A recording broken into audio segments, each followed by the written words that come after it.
আসছি পরবর্তী খবরে। ধূপগুড়িতে খুদে দুর্গার চমক, খুদে শিল্পীর হাতে খুদে দুর্গার জন্মকথা। চলছে প্রতিমা গড়ার কাজ।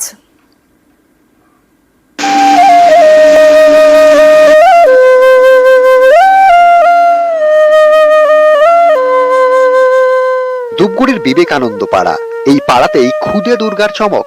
সপ্তম শ্রেণীর পড়ুয়া দেবব্রত ঘোষের হাতে তৈরি হচ্ছে খুদে দুর্গা। আমি 2 মাস ধরে বানাচ্ছি। আমি যখন 7 বছর বয়সে, তখন আমার স্বপ্নে মা দুর্গা এসে আমাকে বলেছিল যে তুই আমার পূজা কর। তখন থেকেই আমি ইউটিউব থেকে দেখে দেখে শিখতাম। তারপরে এখানে আস্তে আস্তে কুমারটুলি খুললো, এখান থেকে দেখে দেখে শিখতাম কিভাবে মাটি দেয়, কিভাবে কি করতে লাগে।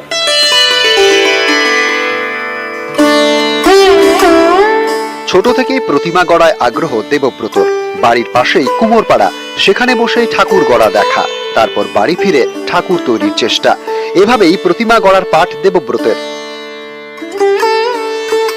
এটা তো একটা প্রতিভা, এটাকে নষ্ট করাও যাবে না, এর পাশাপাশি পড়াশোনাটাও চালিয়ে যেতে হবে।